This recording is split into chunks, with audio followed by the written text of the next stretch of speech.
나르시시스트들이요 엄청나게 강력한 악이에요. 그래서 거절을 잘 못하게 교묘하게 조종을 하거든요. 가스라이팅을 아주 잘하죠. 그리고 자기가 잘못했다는 걸 인정을 절대 안 하고 다 남한테 그 탓을 전가하거든요. 또 하나의 특징이 굉장히 많이 합니다. 그래서 매력적이고 훌륭한 사람처럼 보일 수가 있거든요. 하지만 이거는 자신의 영향력 확보를 위해서 이런 수단으로 쓰는 경우가 많습니다. 그런데 이거를 역이용할 수도 있어요. 첫 번째로는 네, 오늘은 나르시시스트에 대해서 얘기를 해보려고 하는데요. 원장님도 나르시시스트에게 당해본 경험이 있으실까요? 아주 많습니다. 나르시시스트들이 보통 자신이 원하는 거를 얻기 위해서 수단과 방법을 가리지 않거든요. 그리고 자기는 돋보여야 되고, 그리고 남 착취하고, 이래서 제가 많이 당했죠. 제 주변에도 당한 사람도 많이 있고요. 진심을 다해서 대했는데 알고 보니 상대방은 나를 이용만 한 거였고, 이런 일들이 비일비재했었죠. 나르시시스트들은 자기가 나르시시스트인 걸 모르죠? 알면 나르시시스트가 아닌 것 같아요. 그러면 병원에서 볼 일은 없겠네요. 환자로서. 이제 환자들 중에서도 느껴지는 분들이 있긴 있어요. 그런데 그 환자분들이 내가 나르시시스트 같아요 해서 오진 않거든요. 잠을 못 잔다, 우울하다, 누구 때문에 화가 너무 나고 집중이 안 되고 공황 증세가 있고 이래서 오죠. 그래서 그 치료를 하다 보면 그런 나르시시스트 같은 성격적 특징이 보일 때가 있습니다. 아주 간혹이에요. 흔하지는 않아요. 그러면은 오늘 나르시시스트가 어떤 특징을 가지고 있는지, 그리고 어떻게 하면은 나르시시스트에 대항해서 착취당하지 않고 이용당하지 않을 수 있는지 알려줄 수 있으실까요? 네, 그럼 오늘은 나르시시스트들의 특징과 또 우리가 어떻게 대처해야 이용당하지 않고 잘 대처할 수 있을지 알아보는 시간을 갖도록 하겠습니다. 나르시시스트가 정확하게 뭔가요? 나르시시스트는 우리나라 말로 자기애성 인격장애, 그렇게 이제 표현할 수가 있고요. 실제로 정신의학에서도 진단 기준이 있습니다. 보통 나르시시스트라는 게 한 가지, 두 가지 해당된다고 나르시시스트야 이렇게 말할 수 있는 건 아니고요. 9가지 중에 5가지 이상의 진단 기준에 부합하면 자기애성 인격장애 또는 나르시시스트 이렇게 말할 수가 있습니다. 이런 특징들 때문에 나타나는 나르시시스트의 공통적인 모습들이 있어요. 첫 번째로는 처음 볼 때는 굉장히 매력적이고 훌륭한 사람처럼 보일 수가 있습니다. 말도 잘하고 대인관계도 유능한 것처럼 보이고 권력 있는 사람도 많이 아는 것 같고 이런 식으로 아주 매력적이고 훌륭한 사람처럼 보일 수가 있거든요. 처음에는 좋은 인상을 주려고 노력하기 때문에 많은 사람들이 호감을 갖고 좋게 볼 확률이 있습니다. 하지만 이거는 실제 그 본 모습이라기보다는 자신의 영향력 확보를 위해서 이런 수단으로 쓰는 경우가 많습니다. 예를 들어서 남녀관계로 만났을 때 너는 내 운명이야. 나는 너를 첫눈에 보자마자 너를 깊이 사랑하게 됐어. 이런 식으로 엄청나게 애정 공세하고 사랑한다고 막 쏟아내듯이 표현하고 이제 이럴 수가 있습니다. 이게 진정한 사랑일 수도 있지만요. 반대로 나르시시스트가 상대방한테 자기 영향력을 행사하기 위해서 하는 그런 방식일 수도 있습니다. 가스라이팅을 아주 잘하죠. 그래서 뭐 실제 사랑이냐 아니면 정말 나르시시스트냐 그거를 처음부터 구분할 수는 없고요. 시간이 지나면서 점점 본색이 드러나기 때문에 잘 살펴볼 필요는 있습니다. 두 번째 특징은 내 이야기를 굉장히 많이 합니다. 내가 어땠고 저쨌고 내가 옛날에 이랬고 자기가 얼마나 잘났는지를 자꾸 어필하는 거예요. 내 자신의 완벽함 그리고 내 자신의 유능함 이런 거를 자꾸 집착하고 어필하고 이런 사람들은 일단 예의주시할 필요가 있습니다. 남들이 그거를 어떻게 받아들이든 상관이 없는 건가요? 남들이 자기를 되게 좋게 봐주길 원하는 거죠. 응당 자기를 아주 좋게 훌륭하게 봐야 된다고 생각을 하고요. 그래서 남들이 나를 존중하는 거가 아직 확신이 없다? 그러면 이제 계속 어필하는 거죠. 그 다음에 칭찬받기를 계속 원하지만 부정적인 피드백이나 지적을 받거나 하는 것은 견디지를 못합니다. 뭐든지 다 남 탓. 내가 잘못한 것은 하나도 없다. 실제로 내가 뭘 잘못했을 때에도 화살을 남한테 돌리고 초점을 다른 데로 갑자기 돌려버립니다. 이번 회의 때 잘못한 걸 가지고 이야기하고 있는데 지난 회의 때 너는 왜 그랬어 그러면 예전 잘못을 막 갑자기 끄집어낸다든지 이런 식으로 내 잘못을 지적받거나 하는 것을 견디지를 못합니다. 또 하나의 특징이 아까 말씀드린 대로 가스라이팅을 잘해요. 그래서 교묘하게 통제를 잘합니다. 내가 원하는 방식으로 착취하고 결혼을 하는 사람들이 대부분의 건강한 사람들이라면 이런 나르시시스트들은 결혼을 하고자 하는 이유가 내가 상대방의 돈을 이용할 수 있다. 상대방의 사회적 지위를 이용할 수 있다. 이런 계산 하에 연애를 한다든지 결혼을 한다든지 이럴 수가 있는 거죠.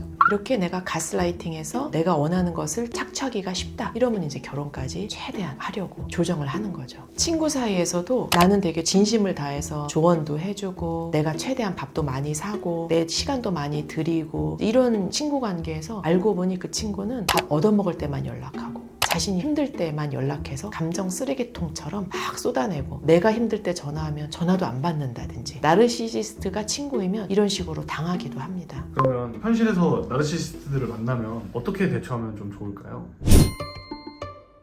나르시시스트들은 감정을 되게 자극하거든요. 그래서 화가 나게 만든다든지 불안해지게 만든다든지 그런 거를 잘 악용을 해요. 그렇기 때문에 첫 번째 원칙이 감정의 동요가 없이 차분함과 냉정함을 유지하는 겁니다. 예를 들어서 똑같이 화내거나 하지 않고요. 할 말 다 이제 끝난 거니? 이런 식으로 차분하고 냉정한 모습을 보여주면 일단 타격을 받습니다. 그리고 나서 두 번째 할 일이 팩트로 직면시키는 겁니다. 나르시시스트들이 보통 거짓말을 많이 하거든요. 교묘히 속이고요. 예를 들어서 회사에서 누구들이 왜 일을 이런 식으로 해서 다 망쳐버렸어? 이런 식으로 사실과 다른 이야기를 상사가 한다라고 가정했을 때 과장님 그때 몇 월 며칠 몇 시 몇 분에 어디에서 저한테 이렇게 말씀하셨고요. 제가 그거를 그대로 적어놨습니다. 또는 제가 혹시 과장님 말을 놓칠까 싶어서 제가 녹음을 다 해놓고 그거를 그대로 기록한 기록이 있습니다. 이런 식으로 나오는 거죠. 나르시시스트들은 자기가 잘못했다는 걸 인정을 절대 안 하고 자기는 완벽해야 되고 따라서 어떤 흠집이 생기는 것을 절대 용납할 수 없고 다 남한테 그 탓을 전가하거든요. 그렇기 때문에 이런 식으로 본인이 잘못한 건데 부하 직원이 잘못한 것처럼 핑계를 대고 거짓말을 할 수가 있습니다. 그 다음에 우리가 꼭 반드시 해야 될 게 만약에 의견이 다르다면 단호하게 거절하거나 확실하게 반대 의사를 표현하는 겁니다. 나르시시스트들이 보통 거절을 잘 못하게 교묘하게 조정을 하거든요. 판을 짜놓고 조정을 해요. 그래서 마치 내가 이렇게까지 너한테 잘해줬는데 이걸 네가 거부하면 너는 정말 나쁜 사람이야. 이런 생각이 들게 만들어 놓습니다. 그런데 절대 이거는 여러분이 잘못한 게 아니고 상대방이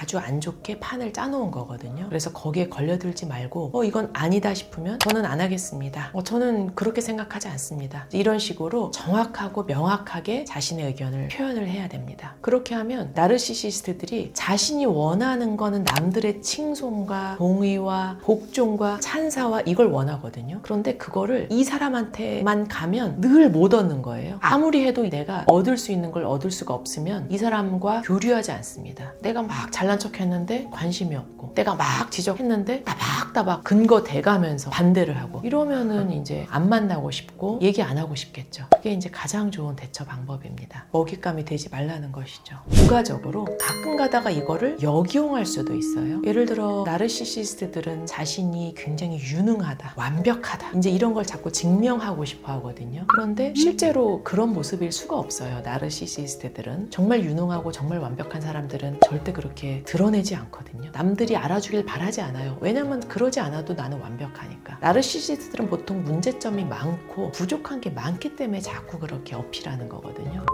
감추려고. 근데 그거는 의식적이라기보다는 상당히 무의식적으로 하는 겁니다. 자존감과 연관된 이슈입니다. 예를 들어서 회사에서 어떤 일을 협업을 하는데 은근히 자극을 할 수 있겠죠. 이런 일쯤은 껌 아닌가요? 얼마든지 하실 수 있다고 생각했는데 그게 아닌가요? 이런 식으로 은근히 긁는 거죠. 그러면은 이제 자존심이 상했다라고 느껴지면 내가 얼마나 완벽하게 잘하는지 다시 증명하고자 하겠죠. 그래서 그걸 좀 역이용해서 잘 풀어나간다든가 먼저 이렇게 활용할 수도 있겠고 친구 관계에서도 너 이거 못해? 난 너 다 잘하는 줄 알았는데 너도 빈틈이 있구나 이런 식으로 하면 갑자기 또 발끈해서 아니야 나 그것도 얼마든지 잘해 그거야 껌이지 이러면서 내가 원하는 걸 해내도록 역이용할 수도 있겠죠. 나르시시스트에게 가스라이팅 하는 방법입니다. 역으로.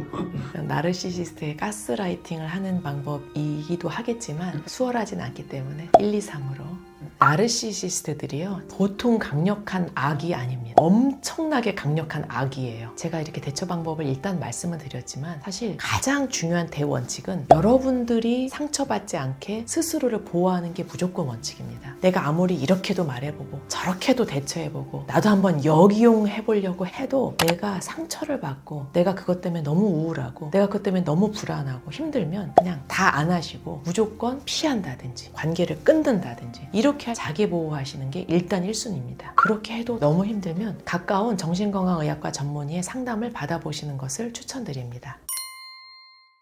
오늘은 나르시시스트에 대해서 알아봤습니다. 나르시시스트들이 보통 착한 사람들을 대상으로 나쁜 짓을 하거든요. 여러분들이 만약에 나르시시스트한테 당했다면 그것은 여러분들이 상당히 선하고 마음이 여린 사람이라는 반증이기도 합니다. 당한 여러분들이 문제가 아니고 여러분들을 악용한 그 나르시시스트들이 매우 나쁜 사람이다. 이거를 다시 한번 잊지 말았으면 좋겠고요. 그리고 스스로를 보호하는 게 매우 중요하다는 이 대원칙을 절대 잊지 말았으면 좋겠습니다. 오늘 영상이 도움이 되셨다면 구독과 좋아요 눌러주시고 주변에 나르시시스트들 때문에 많이 힘들어하는 분 계시면 이 영상을 널리 공유해 주시면 감사하겠습니다. 그럼 저는 다음에 또 다른 좋은 영상으로 찾아뵙도록 하겠습니다. 감사합니다. 안녕.